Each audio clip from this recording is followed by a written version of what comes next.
Hello out there, Caniac Nation. Thanks for joining us for session 61 of Caniac Sessions. I'm Griff. And I'm AB. And it's Wednesday night, fresh off of a beautiful overtime win over the Edmonton Oilers, right? The Western Conference champions from last season. So although I was up late last night, which at first I was kind of mad that I stayed up late until the third period and then overtime. And then I was glad that I stayed up late. So it was a whole range of emotions, but ultimately it was good, right? Yeah, very good. I mean, I will admit, like, I almost turned off the TV after they scored that second goal because I was like, here we go. Yeah. Thought we were about to get a course correction game there with Edmonton. They were going to get their season right, like they did to us last year in Edmonton. You remember? Oh yeah, and then get out goalie by Stuart Skinner. Anyway, that didn't happen though. We made it. We got through it. Anyway, how you doing, buddy? You doing all right? I'm doing great. It's Wednesday, so 2 days down, 2 days in front of us. So just ready to get to the weekend. But yeah, I'm doing good. No complaints. Good. When's win? What Yeah, about you? I'm doing good. Busy as always, but I mean, we got hockey going on. You know, now we had 2 nights off before the Edmonton game last night. Now it's just every other day for the rest of this road trip, which is nice. So, hockey tomorrow night. It's late. It's a late game, but it's still a game. And that's right. So yeah. But hey, we'll get going here. This session is titled It's Spooky Season. And if you have been paying attention at all, you know why we titled this session It's Spooky Season, referring to our good buddy Ghost. We got a lot to talk about, AB, about our boy Ghost. Yes. But before we get going here, first things first, we're brought to you by DraftKings and Gametime as a member of THPN. That's the Hockey Podcast Network.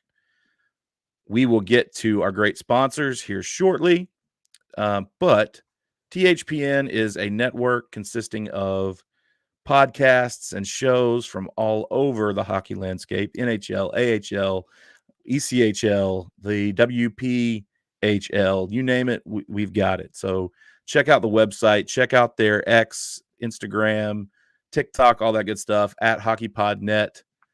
We are just a small part of that, but glad to be. So anyway, some news, right? Not a lot of news before we, get to our main subject here. Not a lot of news surrounding the team. Not really a lot of news amongst the NHL. There's been some, contract extensions over the past week or so. We won't get into any of that. We like to stay focused on the Canes, but the Frozen Frenzy was yesterday. All 32 teams in action, 16 games, spaced out from 6 p.m. Eastern all the way until the late games, 10:30 p.m. Eastern, right? So they started them. Carolina played in Edmonton at 9 p.m. Eastern, obviously. I love the Frozen Frenzy. They started it last year. I think it's awesome. I saw on X just a little bit ago, they took this map. It was like a map of Canada and the United States, and they did like this timeline. So you saw the time of day when it was all Eastern time. Mm-hmm. And every time a team would score a goal, their logo would appear on the map and you'd hear their goal horn. And it just ticked by minute all the way through the night. And you just see goals start popping up all the way. And it started on the East Coast and spread all the way over to the West. I thought it was awesome. I think NHL.com posted that or somebody like that. Go check that out. It was pretty cool. I'll look at it. Yeah, you had to look at it. It was pretty cool how you can see Carolina's goals pop up like 1, 2, 3 back to back to back right around like between 11:30 and midnight. And all of the goal horns go off, so does it, like, go off at the same time? Yeah, Like, say like if there's when 2 goals. yes, they go off at the same time. A little musical play in there. But I gotta I thought it was find pretty this. cool. So check that out. But yeah, the Frozen Frenzy, some cool little parlays, a little opportunity to, win some money on the various betting sports betting apps and such. We hope you're using DraftKings Sportsbook, one of our sponsors. But I bet on a parlay yesterday. I was like, let me just bet $1, and I'm going to try to pick the winner of all 16 games. I didn't even make it past the second game. Florida got beat. So, who beat them? Buffalo? Was that right? No, Buffalo beat Dallas last night. Who was it? Uh, Who beat Florida? I don't remember. But I wasn't expecting Florida to lose, but they did. And then my parlay was shot, but it was only $1. But if I'd have hit that parlay, it was like $15,300 or something crazy. Whatever. It was fun. I also lost another parlay on the Canes. I picked them to the money line to win. I had Aho goal, right? So hit both of those in overtime. And then I had my third leg of my parlay was Gostisbehere with over a shot and a half on goal. He had one, and that was the one he scored on. So I lost the parlay because Ghost didn't get a second shot on net. Go figure. well, And that was the one I felt most solid about, to be honest. yeah, the only ones I've done this year was anytime goal scorer with Gostisbehere, and I got that one right. So, Nice. but I mean, other than that, not really. Yeah. And that's a pretty safe bet here lately. But that was like in the second game. Yeah. Oh, so before he started scoring. Yeah. Well, hindsight's 2020, and that was a good bet, AB.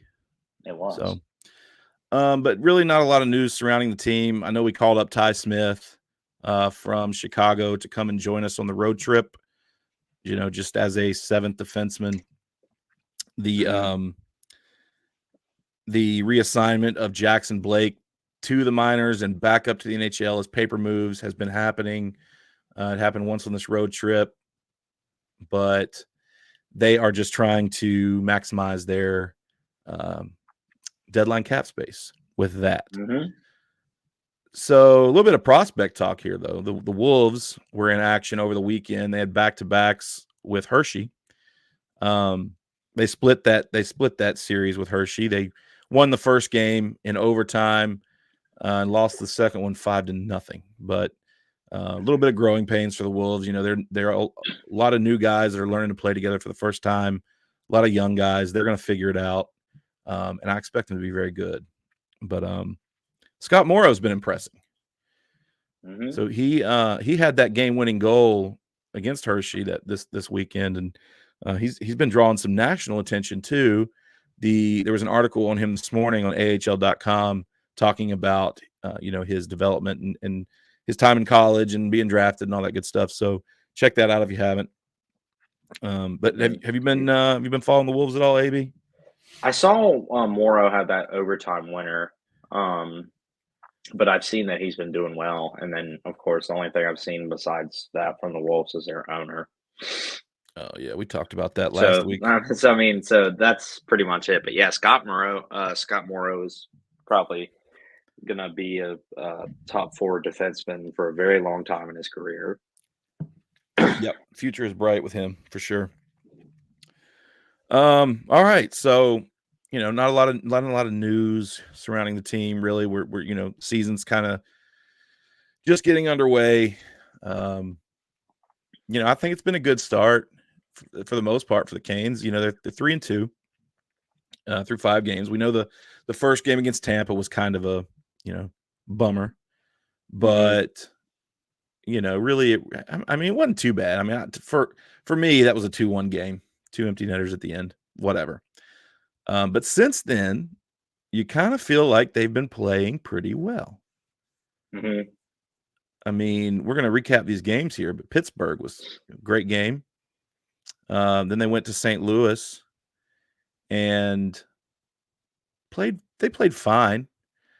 They kind of fell asleep in the second period, and that ended up costing them. Mm-hmm. But they were tied in the third and just couldn't hold on. But we'll recap that. And then they went to Edmonton and stole 2 points. I mean, I won't say stole 2 points, but 2 points against an Edmonton team that's starting to figure it out as well. So right now on the road trip, we're 4 for 6 points. Points, yeah. Yeah, Pittsburgh and Edmonton were the wins, and then we lost in St. Louis. Mm-hmm. So, yeah, 2-1 on the road trip, 3-2 overall in the season. But to start this road trip, we had a back-to-back, right? Started in Pittsburgh, where we got a 4-1 win. Mm-hmm. Pure domination by Carolina in this game. Mm-hmm. Just textbook Hurricanes hockey. And it kind of carried over from the Devils game, prior to the road trip. It just felt like they dominated New Jersey and then went straight into Pittsburgh and didn't like lose a step. However, Pittsburgh would get a goal first. They'd score first. O'Connor about halfway through the first period. But 1 minute later, Jackson Blake would answer back. Right. He got that first goal in Pittsburgh. Robinson and KK on the assist with that goal. Then from that point on, it was all Carolina. Goal scorers. Natchez would get his first of the year on the power play. His first of the year on the power play. In the second period, assisted by Jarvis and Aho, and that made it 2-1 Carolina. Then Gostisbehere, his third game or second straight game score, right? Yeah, that's right. Mm-hmm. His second straight game with a goal on the power play from Svetch and Natchez, that made it 3-1. Then Jack Roslovic would get his first goal as a Hurricane midway through the third period from KK and Orlov. That would make it 4-1, and that was a wrap, AB. Any takeaways from that game for you? No, I think obviously you want to score first, and Pittsburgh got that opportunity, so I was very nervous. But the guys that needed to play well that game played well. I mean, you had KK played well. Nate just got his first one. Jarvis and Aho contributed on that one. You had Ghost gotten his second goal in 2 games, and again Svetch and Natchez, and then Roslovic gets his first from KK and Orlov. Like, it's nice to see that there's just not one certain person scoring. They got everybody involved, and it's a ton of people that got points on that. And there was like, once we scored the first goal, we didn't let off the gas. Yeah. And in order to be a playoff team, or to make a deep run, you want to have a team like this where not one guy is contributing, like the star player, or one line's contributing. So it was really nice to see that, even though this is a very different lineup from last year, there's not as much big names that we had, but all these guys are connecting, and especially this early, it's phenomenal. So that's really good to see. Yeah, you want your dudes to be the dudes, right? Like, and they were in this game. Contributions from all over the lineup. But I thought the penalty kill was excellent in this game, right? They killed 4 of 4. And if the penalty kill wasn't, elite in this game, that could have came back to hurt us, because we're off to a trend already this season where we are taking massive amounts of penalties, and we are taking more penalties than the opposition every single game so far. And this game was no different. We went a penalty kill 3 times in the third period. That could have easily drug Pittsburgh right back into the game. You think of Sidney Crosby, Evgeny Malkin, Erik Karlsson, Chris Letang, these guys that are like historically dudes on the power play. So if the penalty kill is not at the top of its game, that game could have ended a lot different. So I thought the penalty kill was a positive take out of the game. And I thought just the fact that they played Hurricanes hockey, our brand of hockey. And you can just tell that this team, compared to this time last year, is a lot more comfortable, and they might not be scoring as much. They might be having a harder time to, score. But for the most part, it's, the identity is the same. And they're, they're playing it, and you can tell that everybody's bought in. You can. Last year we were saying somebody's not buying in. Somebody's not buying in. Who is it? And, I mean, we knew, but this year you don't have that. I mean, I feel like this is a solid group, and they've got it together from the start that could do wonders come April. So, yeah, just domination. Dominated Pittsburgh. A cool little stat here. Did you know that Sidney Crosby, so in this game, Sidney Crosby finished with a 19.35 Corsi 4 percentage, and that is the first time in his entire career that he was under 20%. His entire career. That is insane, AB. It's pretty funny because he's always had our number, and for a guy like a future Hall of Famer, like one of the all-time greats of this generation, to hold him under that is pretty special. And like you said, you don't have the big names, right? And to take that a step further, in the last 3 seasons, his 2 worst Corsi 4 games came against Carolina. Pretty amazing statistic. But yeah, any more thoughts on that Pittsburgh game before we move on to St. Louis? No, I'm getting ready to pull up this stat about how many penalties that have been called against us in these games. So transition us to the next game against St. Louis. All right, yeah. So the second half of the back-to-back, right? So travel involved.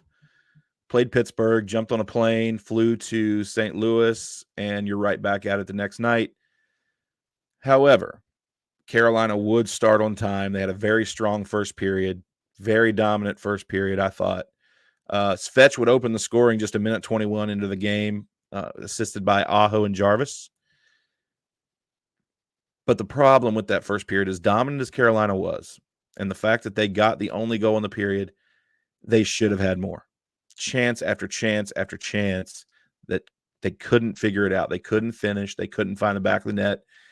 And then you go into the first period only up 1-0 when, the eye test would tell you that should probably be 3-0, maybe even more. I mean, could be. So you're kind of hoping like, okay, well, hopefully we have a second period, just kind of like we had the first. That wouldn't be the case. Because it was all St. Louis in the second, right? There was goals by Matthew Joseph, Neighbors, and Holloway.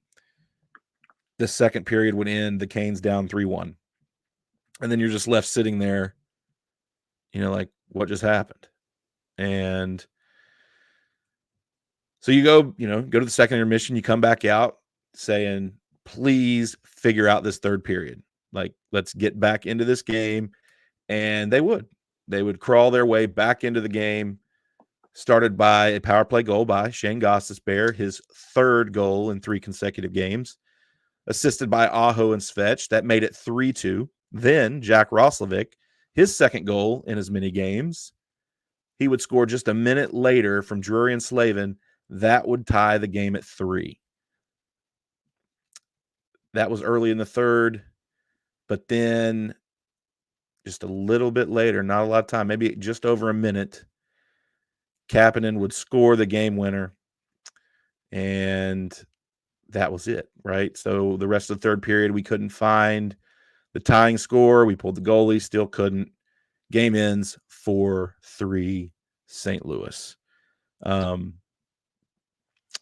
My big takeaway from this game was just, Carolina was the better team. If you look at the entire, effort, Carolina was a better team. They probably deserved to win. If, I don't know who looks at the deserve to win-o-meter on Money Puck, but I like to look at it just to kind of see.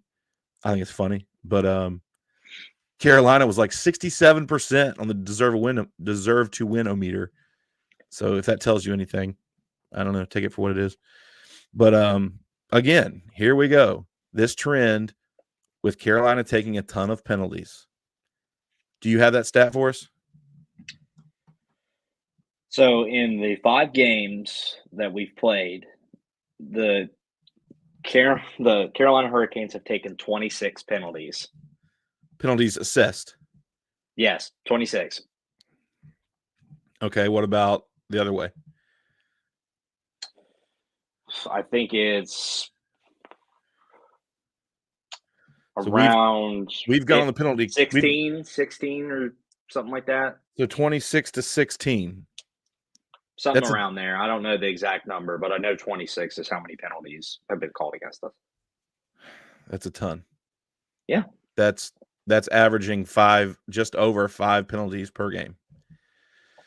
That's too much. And do you remember last season when there was like this amount of time where we went so many consecutive games receiving less power play opportunities than the other team? Do you remember that? Mm-hmm.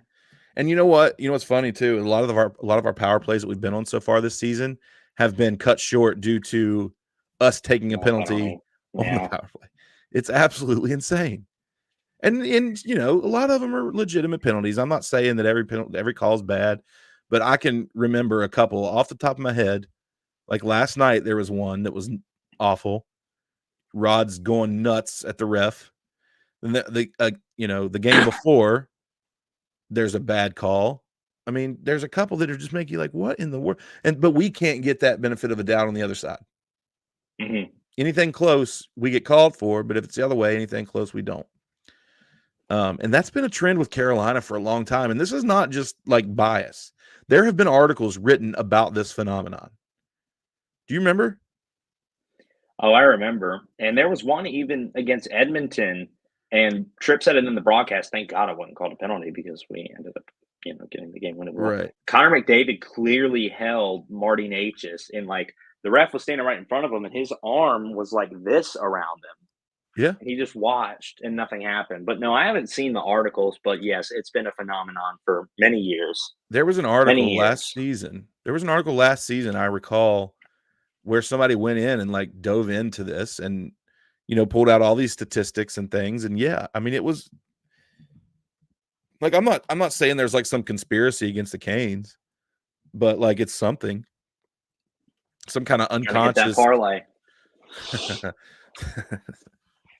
Some kind of like unconscious like bias. I don't know what it is, but anyway, thank God the penalty kill's good, and it should be. They get enough flipping practice. But I remember last year the same thing happened. We were taking a ton of penalties at the beginning of the year. That kind of tapered off. I feel like league wide, as the season went on. So maybe it calms down. By the end of the season, it was like one power play a game for both sides last year. So that's usually how it starts. That teams are rusty, refs are rusty, refs are trying to establish somewhat of a precedent balance. Like somewhat of a precedent for the season. So I expect that to taper off a little bit. But anything to take away from that St. Louis game, AB? No, you just can't. You cannot take a breath. You have to keep going. And but what happened?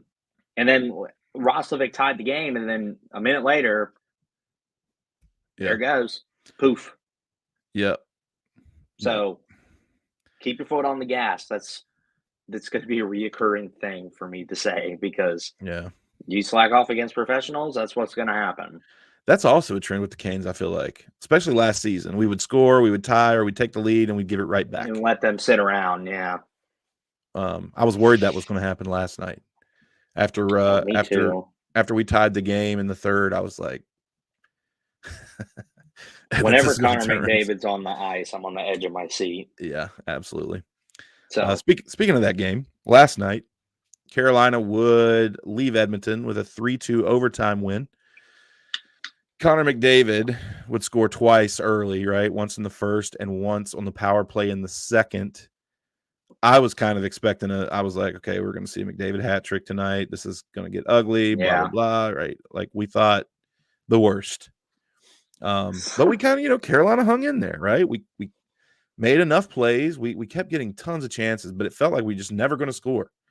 I mean, chance after chance, missed this open net, that open net. Stuart Skinner's doing the freaking break dance on the ice, saving pucks, and like it was just nuts. I tweeted out during that, that I think the second intermission, I was like, I kind of feel like Carolina is lucky to only be down 2-0 right now because they could be down 7-0 or they could be up 5-2 or 10-2. Like it was just all over the place. Like you couldn't get a read on the game. And I thought the first period was such a fast pace. Like I was getting exhausted just watching it.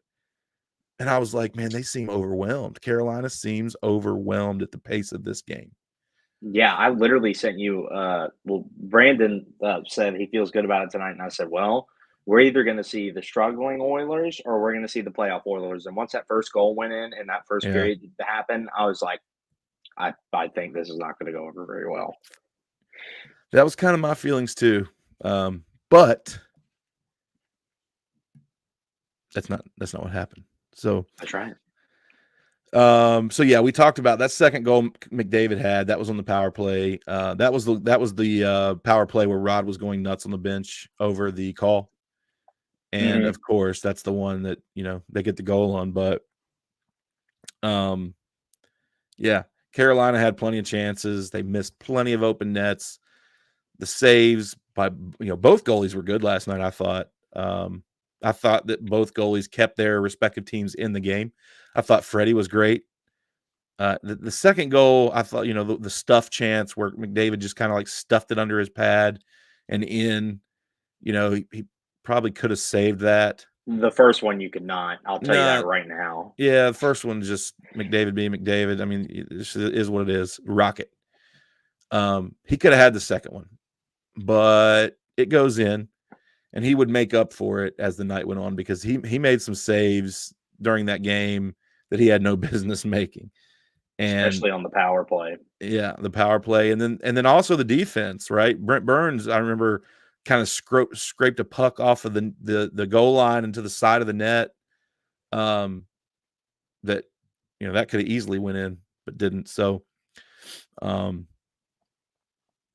yeah, I just, I thought that it could have been bad either way. Like we could have scored a ton more. They could have scored a ton more. That's just not how it shook out. But Carolina would draw a penalty with about 1 minute left in the second. That penalty would carry over to the third. I think there was like 56 seconds remaining on the power play at the start of the third period. And none other than Shayne Gostisbehere would net his fourth of the season in as many games from Natchez and Aho to bring Carolina within one and finally get on the board 2-1. Third period went on. Carolina would generate a ton of chances, continue generating a ton of chances, couldn't seem to score. Natchez finally passes the puck, Robinson gets the puck. Natchez goes to the post. Robinson, beautiful pass in a hurry. Right to the post. Natchez just puts a stick down and redirects it in the net for the game tying goal. Beautiful play. That Natchez goal was assisted by Robinson, and KK was on that as well. So this is the point where I was starting to feel like, okay, Edmonton's got time. They've got like 4 minutes to get back in this game or to win this game. And you kind of thought they would. But Freddie played good, man, especially down the stretch. He stood tall. And we drug the game into overtime. And then we all saw what happened in overtime. It was wild. Back and forth, chance after chance for both sides. Goalies making incredible saves. But finally something gave, right? Something had to give. 7 seconds remaining into overtime.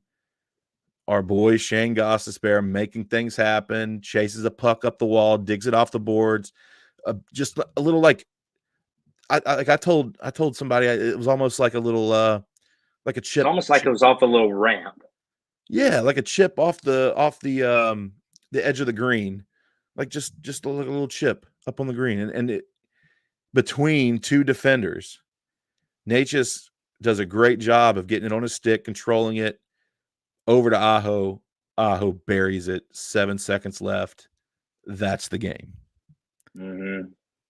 Amazing. And I was like, because Aho had a chance right before that goal, and that's the one that kind of went around the boards that Gostisbehere went to get. Mm-hmm.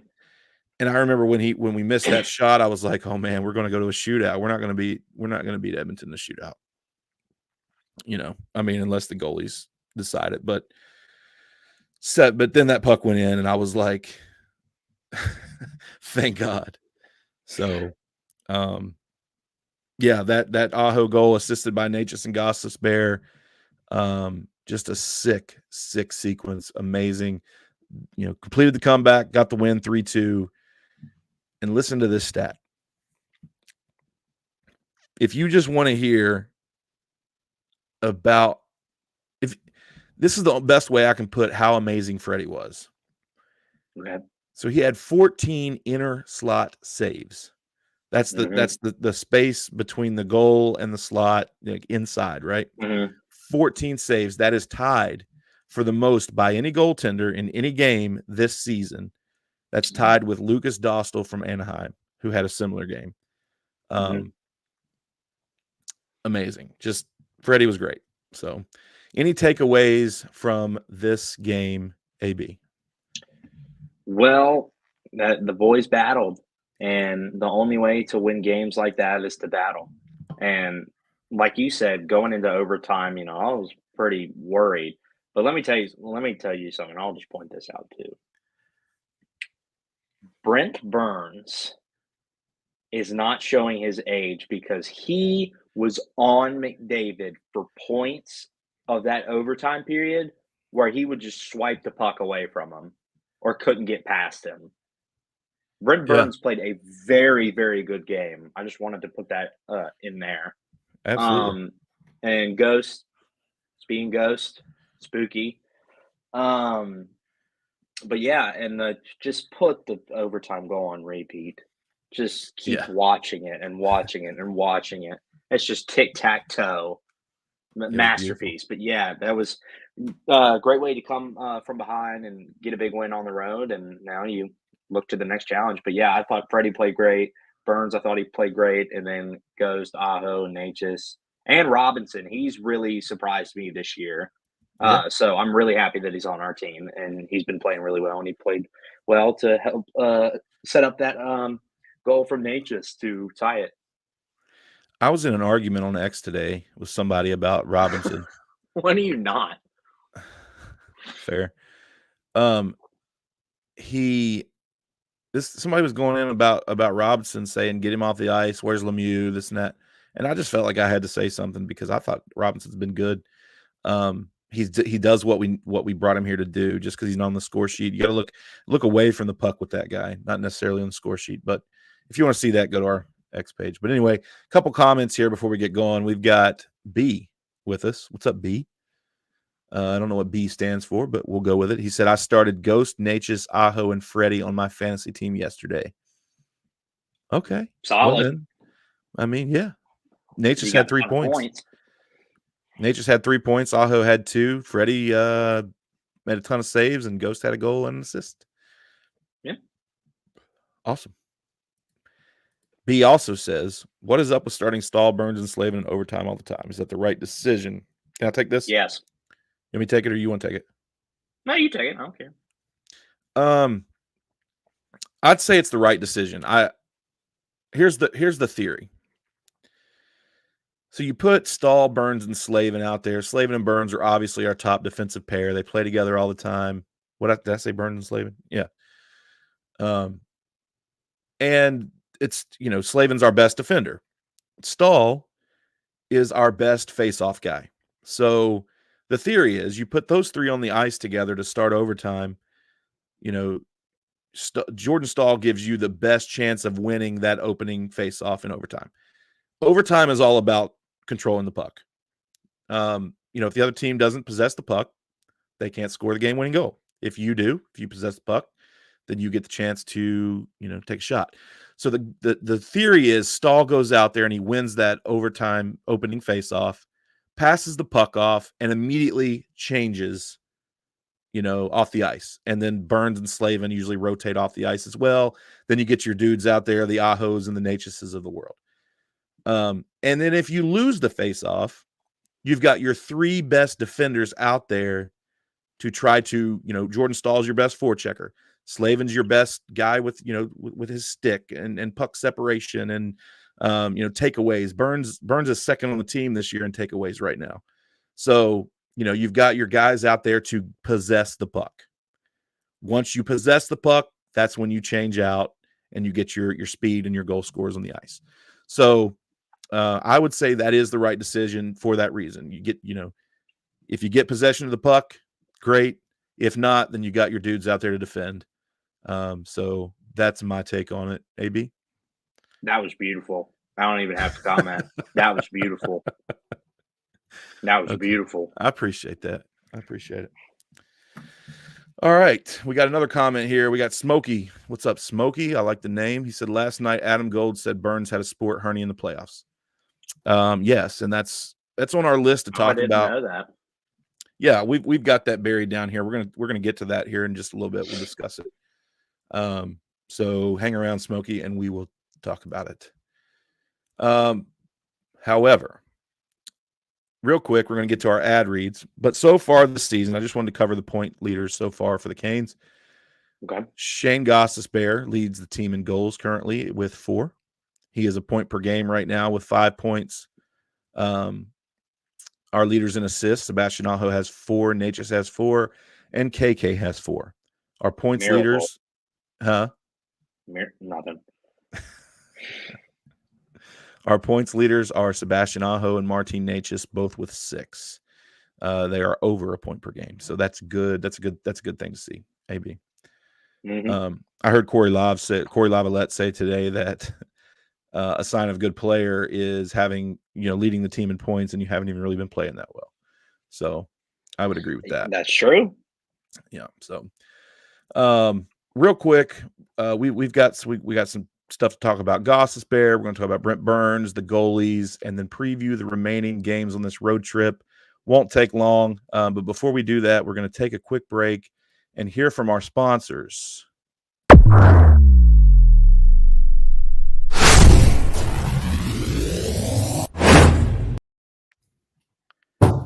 The quest for the Stanley Cup starts now.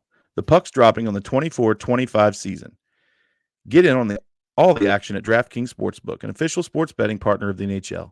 It's super easy for first-timers to get started. Try betting on something simple like picking a team to win. Go to the DraftKings Sportsbook app, select your team, and place your first bet. And if you're new to DraftKings, listen up. New customers bet $5 to get $200 in bonus bets instantly. Download the DraftKings Sportsbook app now with code THPN. That's code THPN for new customers to get $200 in bonus bets when you bet just $5. Only on DraftKings. The crown is yours. Gambling problem?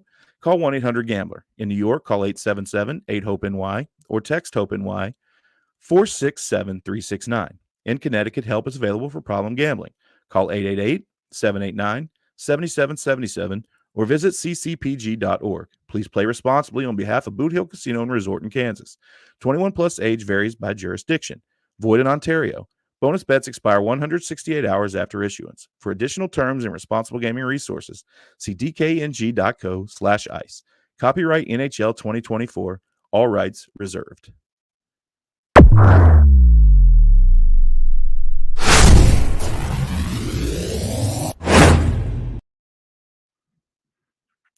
We all know how exciting it is watching hockey live, like feeling the chill of the ice or hearing the slam against the boards. And how could we all forget game 2 of the Islanders series last year, where Carolina came from behind 3-0 deficit to win that game in the playoffs. But just remember that this app is not all sporting events. There's concerts, shows, and other things. Gametime also has a new feature called Gametime Picks that makes getting tickets to see your favorite teams play live even easier.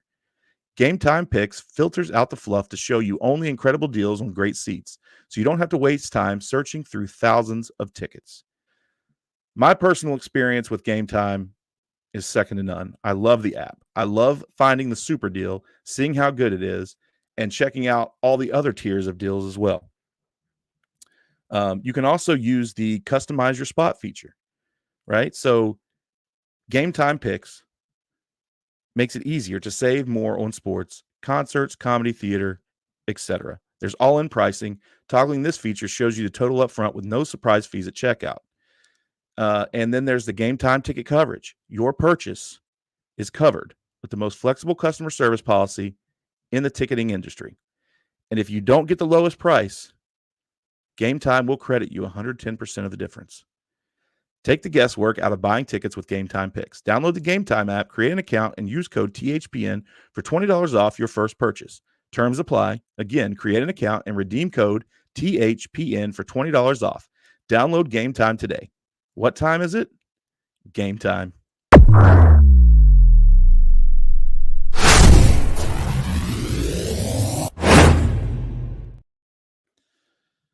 All right, AB, we're back. We're back. Oh, we got somebody cool over here in the comments. I'm not even going to read it. We are going to ban this user. Well, the funny thing is that we have a more recent Stanley Cup than they do. So, yeah, we had a joker over here that decided to a Rangers fan decided to get in here and start peppering the comments, but he's gone now. Anyway, Shayne Gostisbehere, AB, yes, is off to a amazing hot start. Phenomenal, as some would say. 4 goals in 5 games in 4 consecutive games. 1 assist on the Aho overtime goal last night. That's a point per game for a defenseman. That's outstanding. Mm-hmm. He leads all defensemen in the NHL in goals as of right now. And he's only had 5 games played. A lot of the guys on the list have had 6 or more. If you look at points, he's 18th among all defensemen in the NHL in points. But again, everyone above him, except for John Carlson, has played at least 1 more game. Most have played 2 or 3 more games. So he's been great defensively as well. I think this pairing with Sean Walker is so good so far. And I kind of got interested. So I went digging for stats and metrics. Okay. So far this season, the Shayne Gostisbehere Sean Walker pairing has an expected goals percentage of 77.9%. AB, that is the best percentage, expected goals percentage of any pairing in the entire league for pairings that have played more than 60 minutes together. And for those of you that don't know what expected goals percentage means, is it's basically the expected goals for the team when this pairing is on the ice compared to the expected goals for the opposition while this pairing is on the ice. So it's the difference, right? It's the difference between the expected goals for and the expected goals against. So anything above 50% is positive, right? So it's more expected goals for our team than the opposition. If it's below 50%, then it's the opposite. So you want it to be above 50. And this is. So it's over 25% better than even. Right? A lot of that is due to Gostisbehere's hot start, but a lot of that is also to suppression as well. But if you take away the minute requirement on this stat, right? If you take away because we said that the Gostisbehere Walker pairing is number 1 amongst pairings that have played greater than 60 minutes together. If you take that 60-minute thing away, they're 5th best in the NHL. But the 4 pairings above them on that list have all played less than 23 minutes together. So, it's just, that's the proof right there. Yes, they score. Yes, Gostisbehere is scoring, but they also defend. just, again, small sample size. It's early, but they're off to such a good start. And, and this also got me wondering, AB, and I want to ask you this question. Can you think of another Canes offseason free agency acquisition that has produced such immediate results like the Shayne Gostisbehere acquisition? I can't think of any. I named over the past several seasons, Orlov, Burns, Bunting, Tony D'Angelo, like these guys come to mind. TDA was, Tony D'Angelo was good when he got here initially, like 3 seasons ago, but he wasn't this good. And so, I don't know. Can you think of anyone? I mean, of any kind of results, I mean, you look at Scott Darling, you saw immediate results that were super negative. But positive, like I don't know. And we've had some people come through here that have been really good. But no, I mean, I haven't seen anybody trade or off season that has made that quick of an impact. So that's goes to show you how. And we only got the dude for 3 years for like less than $4 million. Yeah. And he's doing this. Yeah. It's wild. And I'm glad we don't have the new defensive guys having trouble like we had with Orlov, D'Angelo, in that beginning part, which is great that we don't have to have that problem. Yeah, and some of that's the fact that, Gostisbehere's played in the system before, I mean, but not a ton. Yeah. But enough to where, this transition this year was smooth. And then Sean Walker, man, I can't say enough about him. He just fits like a glove. He's a great player. He is, and that dude can skate, man. Oh yeah. So he's made for the Hurricanes.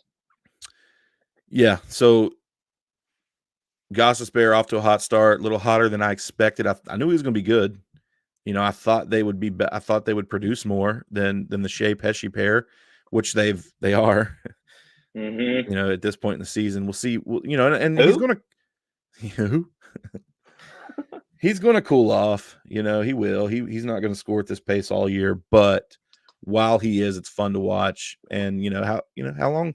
Who knows how long it'll go? Maybe he'll get a couple more before he. That's right.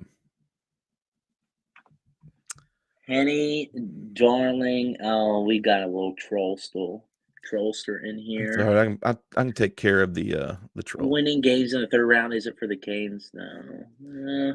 No, blocked. Rangers fans, get up out of here. I'm not even dealing with them. They will be blocked.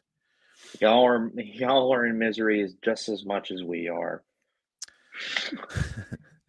They haven't made a cup in a while, so yeah.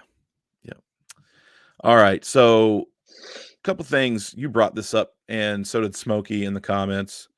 Brent Burns. So I think he's played well this season. There's a narrative out there, and we've talked about it, AB, that he's declining. Right, his age is catching up to him. The end of the season, the playoffs was rough for him last year. But I think that so far this season, he's been great defensively. He's not scoring at the rate as, he has throughout his career. So, his points definitely took a dip last year. A lot of that is the power play, and he's not running the, top unit this year. And I don't believe he was toward the end of last year either, was he? No, Tony was in the playoffs. I think Tony got some time on the top unit. Anyway, but I thought last night he was elite defensively. Like he single-handedly saved some goals last night. To Smokey's point, right? Just to remind everybody of this comment, Smokey said Adam Gold said Burns had a sports hernia in the playoffs last night. Yes. So Adam Gold asked Rod Brindamore in a recent interview. He brought up Brent Burns. He brought up his age. Rod hinted at a potential injury last year for Burns. And Adam thought that Rod kind of slipped up and started to say hernia. Didn't finish the word, right? But kind of, I think, said enough of it to where Adam kind of got the impression that Brent Burns might have been dealing with a sports hernia issue at the end of last season. So if that's the case, that would explain a lot. But if you look at it this year, so far, 5 games, he is second on the team in total time on ice amongst defensemen behind Slavin. He's second on the team in block shots. He's second on the team in takeaways. We all know he's, Slavin's number 1 in all those categories. But on the other side of that, he also has the most giveaways. But that's been an issue with Brent Burns, since he joined Carolina. Really is true. He's given the puck away a lot throughout his career, but a lot of that's has to do with the way he plays. But the good thing is in this system, Slavin can kind of compensate for a little bit of that.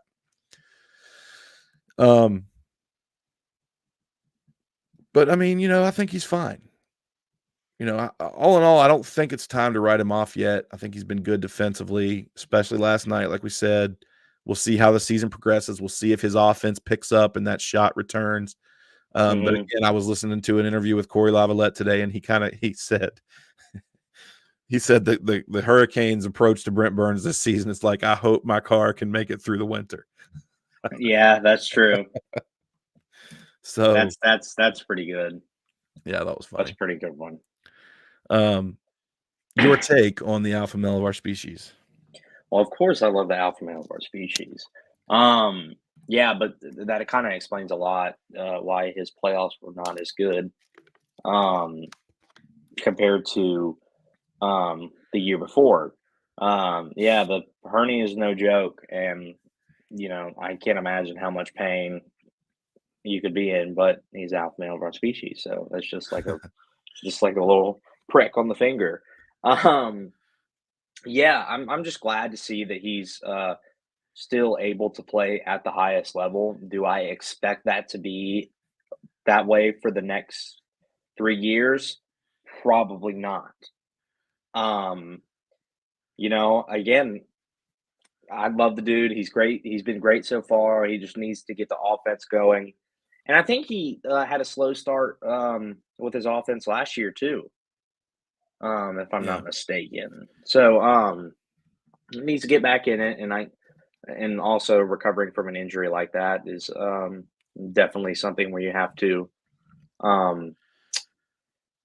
kind of get back to 100%. But yeah, I think he's doing fine so far, and we just gotta wait until once the winter is over. Yep, absolutely. All right, AB, just a couple more things. We'll get out of here for tonight. We're just going to take a look at the remaining games on this road trip, and there's 3 more, right? 3 more games. We're halfway through, and then we return to the Lenovo Center on Halloween against Boston. But tomorrow night, as you're listening to this, probably tonight, right? Unless you're listening live, which if you are, thank you. But if you're listening to this in the podcast form after the fact, right?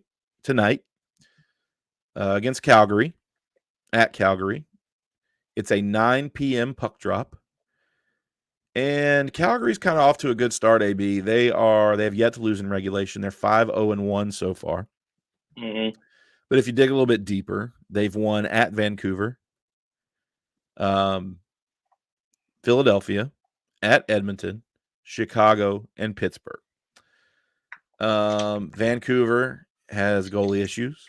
Philadelphia isn't that good. Edmonton was trying to figure it out.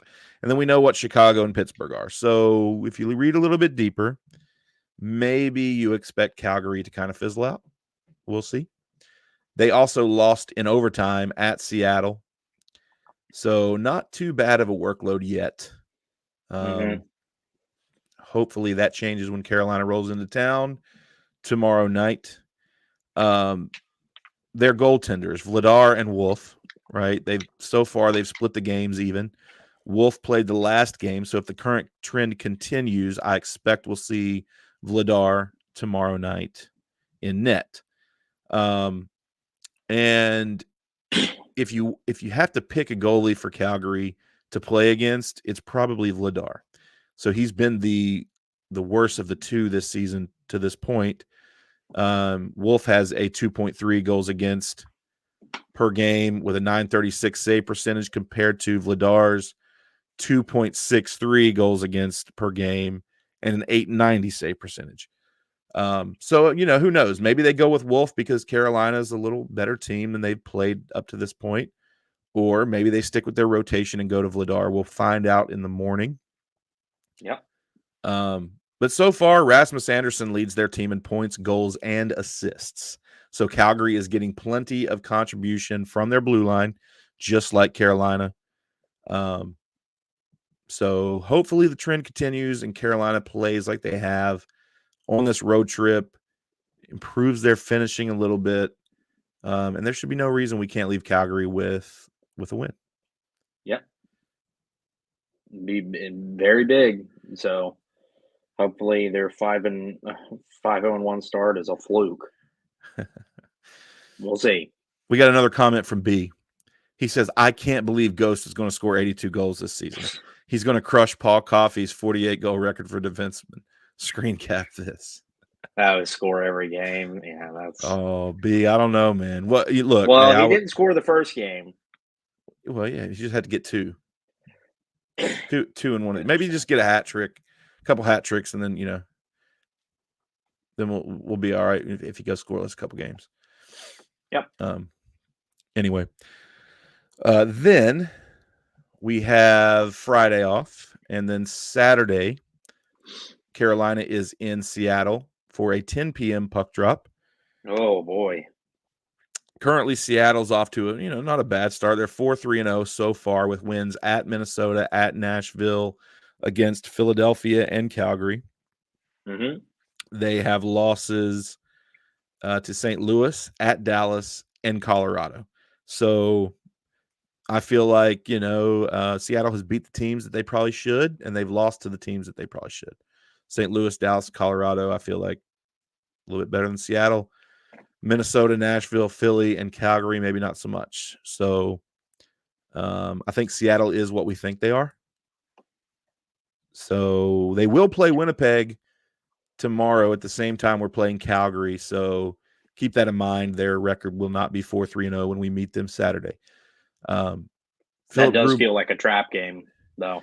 It always is, man. I feel like since Seattle's been a thing, every time I think we won the first year and lost last year, but or wait, no, is this their fourth season?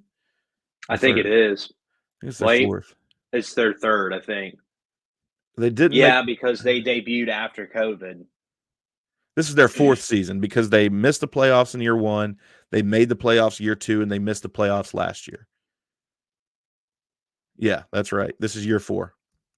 Oh, I thought you were saying they've been around for 3 years. But then this is their fourth year. Yeah, right.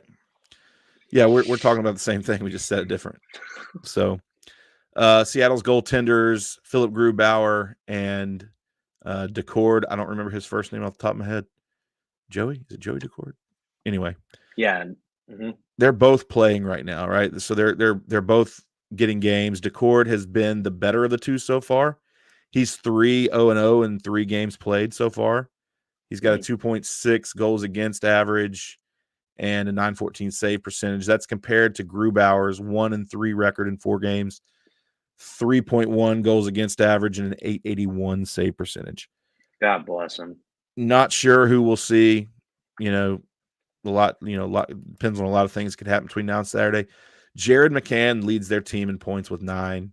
Eberle leads in goals with 5. McCann and Burakovsky lead in assists with 5 each. And again, this is before their Winnipeg game. This is current as of today. Then Monday, the 28th of October, in Vancouver for a 10 p.m. puck drop. Today, Vancouver is 3-1-2. So far, they have wins at Florida, at Philly, at Chicago. They lost at Tampa Bay, and they have overtime losses to Calgary and Philadelphia. So Vancouver is still a good team. They're very similar to what they were last year. It's just they don't have goaltending right now. We know that Thatcher Demko is recovering from injury, and he has not made his season debut yet. So we will wait on him. But they will play Pittsburgh on Saturday at home before Carolina comes into town Monday. So they are off from now until Saturday when they play Pittsburgh. But they've been on the road a lot to start the season. So their goaltending, you've got Lankinen and Shelovs. Lankinen to this point has played more than Shelovs, 4 games to 2. Lankinen's been pretty good. He's got a 3-0-1 record in 4 games. He's got a 1.7 goals against and a 941 save percentage. That's pretty flipping good. Shelovs is 0-1-1 in 2 games. He's got a 4.5 goals against average and an 827 save percentage. Not sure who we'll see, but I'd be willing to bet it's Lankinen based on the results so far this season. JT Miller, Brock Besser, and Garland and Quinn Hughes lead in points, all with 6. Brock Besser leads in goals with 4, and Quinn Hughes. Been a long day. Quinn Hughes leads in assists with 5. So, AB, we said, 12 of 18 points for October? Mm-hmm. And we're at 6. We're halfway there. You've got 4 games remaining. In the month of October, you've got 3 on the road, and then you finish up with Boston. We need 6 of 8 points to meet our 12 of 18 expectation for success. Can they do it? Will they do it? And I hope so. I can only hope. I mean, just this team's up and down sometimes. So we'll see. Hopefully, if we finish, don't let our foot off the gas, continue to get a step in the right direction, I think we'll be fine. Again, try to take less penalties. I don't know how that'll work, or especially. So, I just need to just kind of see them how they were in Edmonton last night to see that the whole game, because they didn't give up. Everybody was contributing. That's what if we play like how we did in Edmonton, a full 60 minutes, we're going to come away with 12 out of 18 points. Yeah. There's no reason you can't win 3 of these next 4. You could win all 4. Yeah. I mean, we can do it. We've, got the team too. They've been playing well enough to do it. Calgary, Seattle, and Vancouver, all 3 winnable games. And then Boston's a winnable game too at home. So I think they're going to do it. I think they'll get at least 6 of the next 8 points, if not all 8. We'll see what happens. But like you said, that Seattle game kind of feels like a trap game. Yeah. And maybe even Calgary. I mean, who knows? We'll see how it works. True. But couple comments here before we get out of here. We got Fortnite No Life. What's up, man? Thanks for joining. How did you see the comment underneath it? Yeah. He says, what are your thoughts on Sebastian Aho? Then he goes on to say, particularly his consistent lack of showing up in the 3rd round. It's very sad. I really just want to see us win. All of this is a formality. The Canes are making the playoffs. Or it could have been that guy who had those other 2 accounts in here, and he decided to make a 3rd. Could be. Yeah, maybe he's just maybe it's the troll again. Or maybe he really wants to know. But I'm going to go ahead and address it. The 3rd round. Lack of showing up in the 3rd round. He's trying to say that we don't make it to the Eastern Conference Final. We don't win. Or when we do, we don't win. Yes, the Canes are going to make the playoffs this year. I feel strong about that. I think they will. But look, I wouldn't say that Aho doesn't show up. I think he does. I think if you look at his playoff stats, I think he shows up just fine. I think last season, defense kind of, I feel like last season in the Rangers series in the 2nd round, defense kind of fizzled out. Goaltending kind of let you down in some key moments. Right. Game 6 against the Rangers comes to mind when Freddie melted and Kreider scored his hat trick in the 3rd period. That never should have happened. That wasn't anything. I mean, Kreider's fine. Kreider's a great player, don't get me wrong, but he doesn't get that hat trick. He doesn't get that hat trick when, if Freddie's the top of his game. So that's fine. He says he disagrees. That's fine. You can disagree. We can disagree and still be fans. I don't put a playoff loss on Aho at all. So Yeah. I just don't think that, we got to be careful too how we label this guy, right? We know what he is. He's a 200-foot player. He's a solid, well-rounded player. He's not Connor McDavid. He's not Leon Draisaitl. He's not Nathan McKinnon. We know this. And he'll never be. As much as we want him to be, he will never be. He is Sebastian Aho. He is a solid 200-foot player. He is a great top-line center for this system. Whether or not you like the system the Canes operate, that's what he is. And I don't put the playoffs and the fact that this team hasn't reached the top of the hill, I don't put it on him. I put it on more management really than anything. I think that they've had opportunities.